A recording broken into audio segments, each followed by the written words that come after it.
Hello students, welcome to Veridi path institute. यहाँ पे आपको पूरी तरह से गाइड किया जाएगा जेई और नीट एग्ज़ाम्स के लिए। जेई नीट जो कि बहुत ही कॉम्पिटिटिव एग्ज़ाम्स रहती है, यहाँ 1 मार्क 2 मार्क पॉइंट्स में मार्क हो, 0.25 भी मार्क्स ज़्यादा हो तो भी रैंकिंग में आप पीछे हो जाते हो। तो इसके लिए 9th स्टैंडर्ड से ही आपको प्रिपरेशन कराएगी, ये इंस्टीट्यूट का मोटो है। और हम ये चाहते हैं कि हमारा स्टूडेंट, कोई भी स्टूडेंट, जितने भी स्टूडेंट हो, सब टॉप 100 में आए। इसके लिए हम 9th स्टैंडर्ड से ही आपको इसकी गाइडेंस करेंगे और आपको बताएंगे कि कैसे ये जो क्वेश्चन है जेई 2019 का क्वेश्चन है, ये है आपका जेई 2019 का क्वेश्चन। सब्जेक्ट है आपका मैथ्स। ये मैथ्स में आपका क्वेश्चन पूछा गया था। अभी ये जो 2019 का क्वेश्चन है, मैं आपको ये बताऊंगा कि आपको ये क्वेश्चन जब आप 11th में आओगे तब कैसे इजीली सॉल्व कर पाओगे, क्योंकि हमने 9 से ही ऐसे सिलेबस को अरेंज किया है कि ये वाला जो क्वेश्चन है वो सॉल्व हो जाएगा। और मैं आपको ये क्वेश्चन सॉल्व करते करते बताऊंगा भी कि क्या चीज़ कब कौन से टाइम इंटरवल में आपकी ख़त्म होने वाली है। ठीक है, तो क्वेश्चन है ये मैथ्स जेई 2019 का। आपका क्वेश्चन है कि एक ट्राइंगल दिया गया है ए, बी और सी। ये ए बी सी एक ट्राइंगल है, ए, बी एंड सी। ठीक है, उसने ऐसा बोला हुआ है कि जो बी और सी वर्टिसेस है, ये बी और सी वर्टिसेस है, उसके ऊपर से लाइन जा रही है जो कि है x + 2/3 equal to y - 1/0 equal to z/4। ये वाली लाइन ज्वाइन कर रही है बी और सी वर्टिसेस को। और बी सी वर्टिसेस का मैग्नीट्यूड दिया गया है 5 यूनिट्स। ठीक है, और आपको एक और चीज दी गई है ए का वर्टिसेस। ए का वर्टिसेस आपका दिया गया है 1, -1 एंड 2। ठीक है, तो ये क्वेश्चन में आपको पूछा गया है कि area of triangle A B C कितना होगा। ये आपका क्वेश्चन जेई 2019 में पूछा गया है। तो पहले तो आप जब 9th में होंगे तब आपको सिखाया जाएगा प्रॉपर्टीज सभी चीज की। जैसे कि ये ए बी सी, आपका क्वेश्चन एग्जैक्टली क्या है, area of triangle A B C. तो आप 9th में एक चीज सीखोगे कि ये जो ट्राइंगल ए बी सी है, इसका एरिया का फॉर्मूला होता है half into base that is B C multiply by एक परपेंडिकुलर हाइट। हाइट है, सपोज करो कि मैं इधर एक हाइट लेता हूं जो कि है एडी। ठीक है, तो ये है आपका एरिया का formula of triangle, half AD into B C. ये बाइसेक्ट कर रहा है एडी बी सी को, तो ये बाइसेक्टर है। तो आपका जो फॉर्मूला है half B C into AD, वो है ट्राइंगल का फॉर्मूला। पहले तो ये आप 9th में सीख चुके होंगे।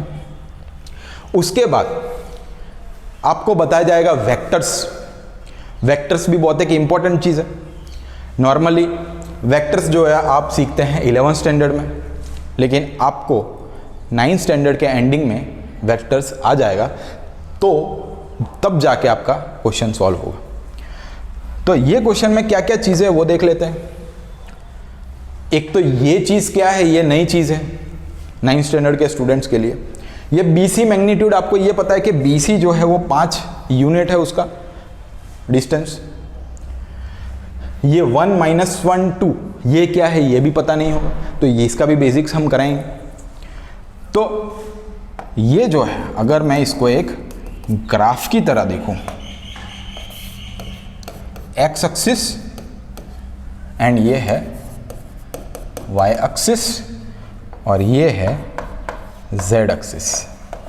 ठीक है, जेड एक्सिस को अपन आमून, ये जो जेड एक्सिस ऐसे जा रही है इसको हम बाहर की साइड गिनते हैं, बोर्ड के बाहर की साइड, इसलिए ये 3D डायग्राम दिया गया है। इसके अंदर 3 कोऑर्डिनेट्स हैं A, B एंड C। जैसे कि ये लिखा 1 - 1 2। x पे 1, ये x एक्सिस पे 1, -1 y के ऊपर -1 और 2, ऐसे करके ये पूरा ग्राफ बना हुआ है और ऐसा पूरा ट्राइंगल बना हुआ है। ये चीज़ आप 9th में सीखोगे, आपको पता चल जाएगा कि ये कैसे सॉल्व होता है। अभी एरिया आपको मालूम है कि ये होता है 9th में 1 - 2, ये जो है आपका 1 - 1 and 2 कोऑर्डिनेट्स है। तो इधर ये जो इक्वेशन है ये क्या बोलना चाह रही है ये देखते हैं। x + 2/3 = y - 1/0 = z/4। ये x + 2 है, ये लाइन का इक्वेशन है और नीचे जो है कोसाइंस का डायरेक्शन है। ये सब चीज़ें जो इक्वेशन है पूरी equation of coordinates with direction of cosines, ये आपको अमूमन 12th स्टैंडर्ड में आया जाता है NCERT में, लेकिन इसका बेसिक्स भी आपका हो चुका होगा 10th स्टैंडर्ड में। तो ये क्वेश्चन सॉल्व करते हैं। x + 2/3 = y - 1/0 = z/4, ये आपका क्वेश्चन है। अभी ये जो 3 है, ये 0 है, ये 4 है, ये मैंने क्या बोला, डायरेक्शन ऑफ कोसाइन है, मतलब कि ये एक डायरेक्शन है। ये डायरेक्शन है डायरेक्टली प्रोपोर्शनल टू वेक्टर्स है। तो वेक्टर्स जो है वो आप 11th स्टैंडर्ड में आपको सिखाया जाता है, जो कि आप 9th के एंडिंग में सीख चुके होंगे। तो इसका जो ये डायरेक्शन है ये मैं ऐसे लिख पाऊंगा 3i + 0j + 4k। देखिए ये चीज़ आपको समझ में अभी नहीं आएगी, लेकिन मैं आपको ये बता रहा हूँ कि हम इसको कवर कैसे करेंगे। 3i + 0j + 4k, ये डायरेक्शंस जो आप निकालना सीख जाओगे 9th के एंडिंग में। ये डायरेक्शन हो गया, ये डायरेक्शन एक वेक्टर का डायरेक्शन है, ठीक है।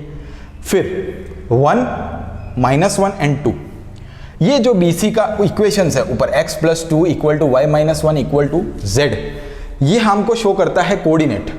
तो x + 2 का मैं = 0 करूँ तो x हो जाता है -2, फिर y = 1, फिर z = 0।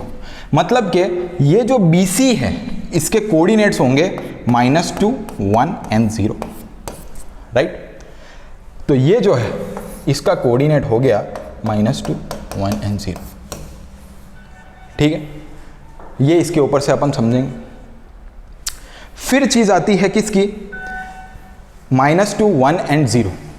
इसके अंदर एक और कॉन्सेप्ट लगेगा जो कि है cross product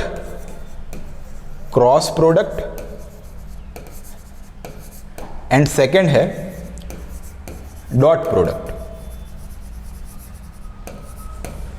cross product and dot product, cross product and dot product आपको मैं विजुअलाइज करा देता हूं कि cross product and dot product का मतलब है कि जब ये दो चीज़ है, सपोज करो कि ये दो चीज़ है, ये अपन जो चीज़ है पुश कर रहे हैं दो लोग इस साइड से और इस साइड से। ये जो पुश कर रहे हैं ये किस डायरेक्शन में पुश कर रहे हैं, इस साइड और ये इस साइड।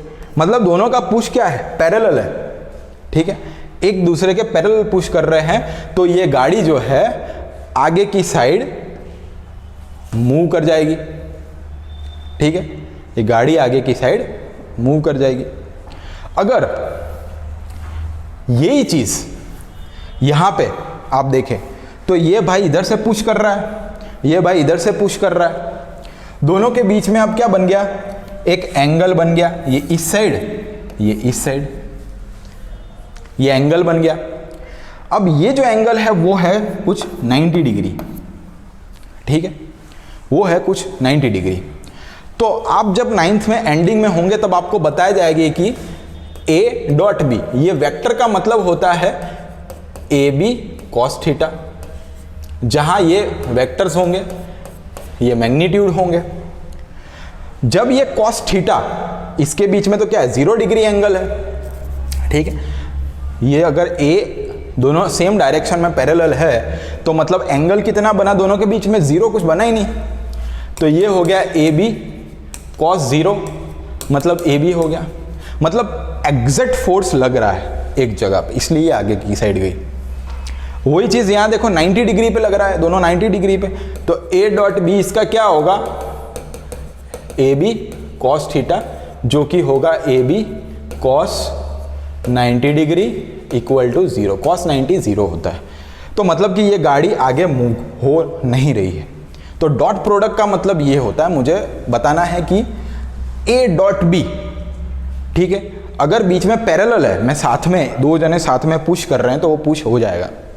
इधर दोनों एंगल पे पुश कर रहे हैं 90 डिग्री और cos 90 हमारा 0 है, तो आगे साइड बढ़ेगा ही नहीं है, ठीक है।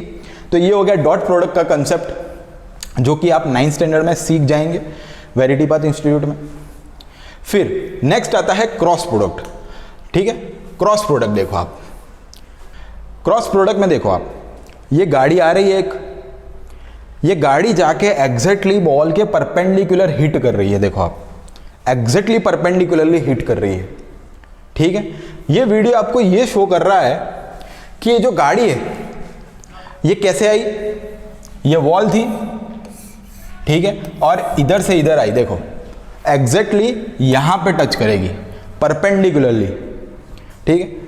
तो ए क्रॉस बी का मतलब क्या है, ए क्रॉस बी का मतलब ये है कि जो भी आपका रिजल्ट आएगा, मतलब कि ए क्रॉस बी का जो भी रिजल्ट आएगा वो इधर जो भी डायरेक्शन होगा वो होगा परपेंडिकुलर।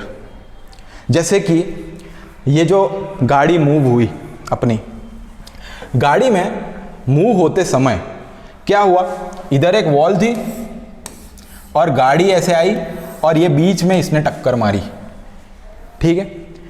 तो ये जो वेक्टर है ये परपेंडिकुलर वेक्टर है, मतलब गाड़ी और वॉल दोनों एक वेक्टर हुए। मतलब कि अगर मैं बोलूं कि गाड़ी कुछ ए वेक्टर है और ये कुछ बी वेक्टर है, तो कुछ डायरेक्शन में है, ए है और बी है, गाड़ी का कुछ डायरेक्शन है और वॉल कोई डायरेक्शन में है, ठीक है। और गाड़ी उसका जो आउटपुट है वो क्या है, परपेंडिकुलर है।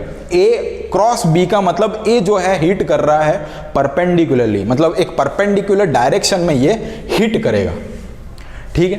तो इसका जो मैथमेटिकली आउटपुट है वो है ए बी साइन थीटा, ठीक है, ए बी साइन थीटा। यहां पे साइन थीटा का मतलब क्या है, अगर साइन 90 होगा, साइन 90 डिग्री होगा तभी 1 होगा और तभी मैक्सिमम इंपैक्ट होगा। मतलब कि एग्जैक्टली 90 डिग्री पे जब वो टकराएगा, गाड़ी जो है एग्जैक्टली 90 डिग्री पे टकराएगी तो सबसे ज्यादा इंपैक्ट मार आपको लगेगा।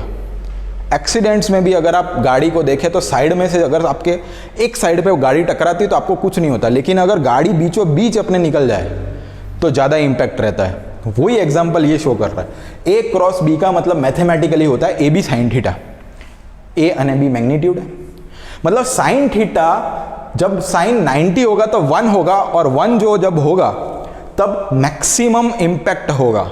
तो ए क्रॉस बी का मतलब है ये, जैसा आपने डायग्राम में देखा, ठीक है। तो इसमें अब कोई डाउट होना नहीं चाहिए, ये आप जो को 9th स्टैंडर्ड में ऑलरेडी सिखाया जाएगा, ठीक है। अभी ये वाला आपने देख लिया, अब इसके अंदर अपने कैलकुलेशंस की थी क्या क्या वो देख लो। ये सब आपकी कैलकुलेशंस थी, ये उसके लिए थी परपेंडिकुलर और डॉट प्रोडक्ट के लिए। इसके अंदर यहां क्या था, 1 - 1 2, आपकी इक्वेशन थी x + 2 / 3 = y - 1 / 0 = z/4, ठीक है। आपने अभी तक क्या फाइंड किया था कि 3i डायरेक्शन है प्लस 0j प्लस 4k, ये एक डायरेक्शन है।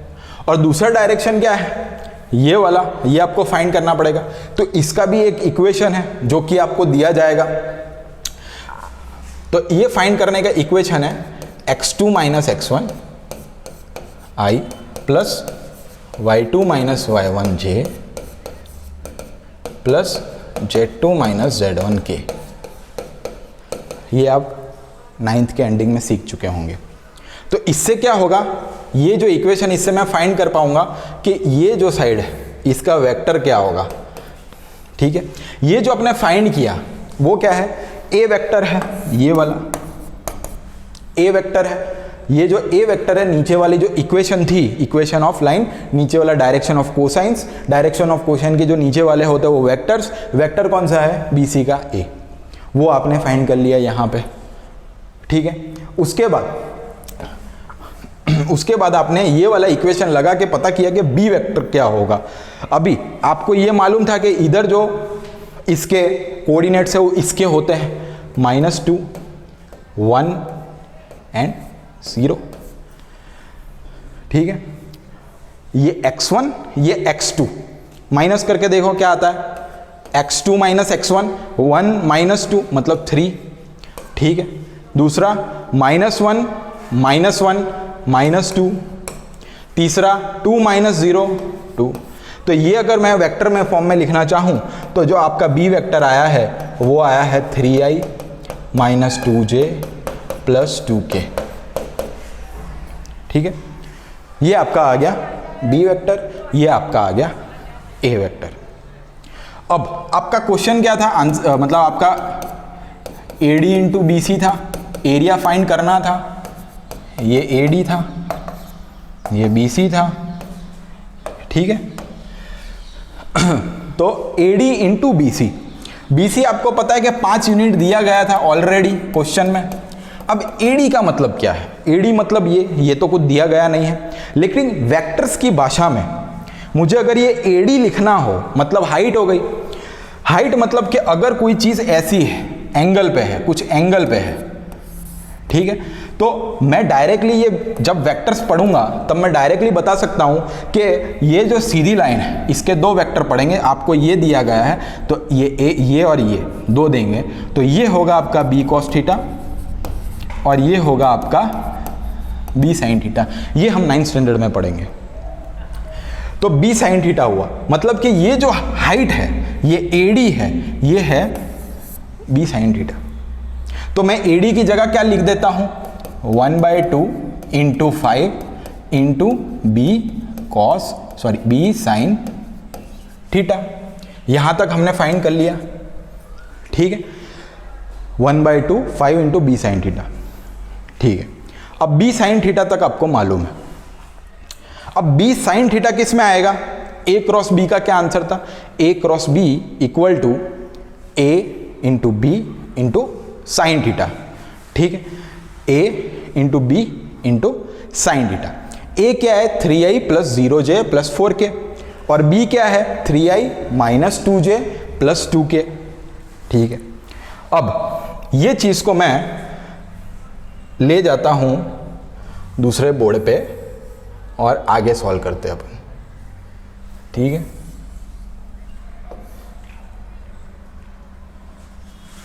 ओके, तो ये आपका क्वेश्चन था।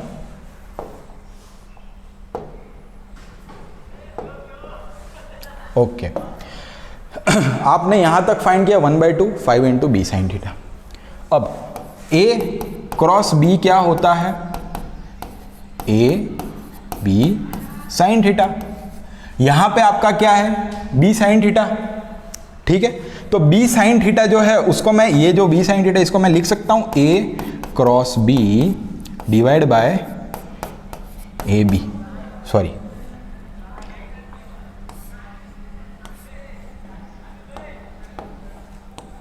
AB, ये हो गया B sin थीटा, ठीक है। तो B sin थीटा आपको पता चल गया A क्रॉस B। अब A क्रॉस B को मुझे फाइंड करना हो, A क्रॉस B, ये हम फाइंड करेंगे डिटर्मिनेंट से। डिटर्मिनेंट जो कि है आपका 12th स्टैंडर्ड का टॉपिक, वो आपको 10th में करा दिया जाएगा और 11th में आप डिटर्मिनेंट भी सीख चुके होंगे। ये है I J K। A vector क्या था, देख लो, ये ए वेक्टर था 3 और 0 4। बी वेक्टर क्या था 3 - 2 एंड 2।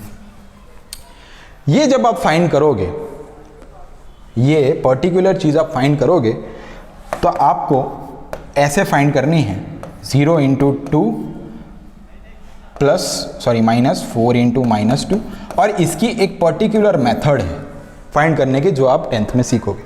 तो इसका आंसर जो आएगा 2√34 आएगा। ठीक है, ये आप इसको सॉल्व करना आप 10th में सीखोगे। तो ये हो गया आपका 2√34। 2√34 आ गया तो आपका क्वेश्चन क्या था, एरिया फाइंड करना था आपको। Half into B sine theta into 5। ठीक है, 1/2 ये a cross b by a, b sine theta का मतलब, तो 1/2 into a cross b by a into 5। 1/2 a cross b कितना आया, 2√34। ठीक है, और ये a का मतलब क्या होता है, a का मैग्नीट्यूड, a क्या है ये दिया गया है, a का मैग्नीट्यूड होता है 3² + 0² + 4²। ये भी आप 9th में सीखोगे कि इसका मैग्नीट्यूड कैसे निकालना है। तब आपको पता चलेगा कि ये 5 आया into 5, 5 cancel out, 2 cancel out, तो आपका जो आंसर है ये है 34 यूनिट्स। देखो इतना सारा कैलकुलेशन करने के बाद ये आंसर आया। ठीक है, इसके अंदर अपने बहुत सारा कुछ सीखा, देखा, लेकिन इसके अंदर जो मेन चीज़ है वो मैं आपको बता देता हूँ कि ये अपने क्या किया। इसकी एक समरी बता देता हूँ जो कि हम करने वाले हैं। पहले तो आपको एरिया निकालना आना चाहिए था। ठीक है, वो 9th स्टैंडर्ड ऑलरेडी आपको सिखा देगा 9th स्टैंडर्ड की बुक में। सेकंड, आपको ये डिटर्मिनेंट निकालना आना चाहिए था, डिटर्मिनेंट निकालना आना चाहिए जो कि है 12th का टॉपिक। ठीक है, वो चीज़ आप 10th में सीख गए होंगे। फिर तीसरी चीज़ आपको आना चाहिए था वेक्टर्स, ये क्वेश्चन के लिए, जो कि आपका 11th का टॉपिक है। ये आप सीख जाएंगे 9th एंडिंग में। ठीक है, फोर्थ एरिया, डिटर्मिनेंट्स, वेक्टर। फिर आता है डायरेक्शंस, डायरेक्शंस, कोसाइन, जो कि एक 3D ज्योमेट्री का टॉपिक है। 3D ज्योमेट्री का टॉपिक है ये वाला, ये 12th स्टैंडर्ड में आता है, ये आपका 10th में हो चुका होगा। ठीक, और लास्ट, ये सब सॉल्व करने के लिए आपको एग्जैक्टली आना चाहिए क्या, sine, cosine, tan theta, cot theta, इन सब का वैल्यूज निकालना एक टेबल्स के थ्रू याद रखना पड़ता है। ये आपका नॉर्मली 9th का टॉपिक है। तो ये चीज़ करने के लिए ये वाला क्वेश्चन 2019 का अगर आपको इतनी चीज़ें आती तो आप क्वेश्चन सॉल्व कर देते। अब वेरिटी पाथ आपको क्या करेगा कि ये जो चीज़ें 9th वाली तो 9th में आप पढ़ेंगे ही, लेकिन 12th की चीज़ आप 10th में पढ़ लोगे। ठीक है, 11th की चीज़ 9 एंडिंग में पढ़ लोगे, 12th की चीज़ 10th एंडिंग में पढ़ लोगे, ये तो 9th में पढ़ोगे ही। तो VPI वेरिटी पाथ इंस्टीट्यूट आपको 11th एंडिंग तक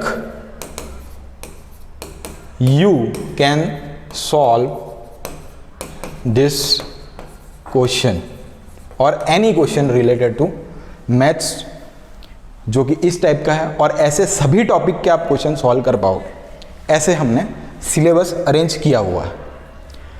तो at last I want to say that be a Veritian, come join us. Thank you.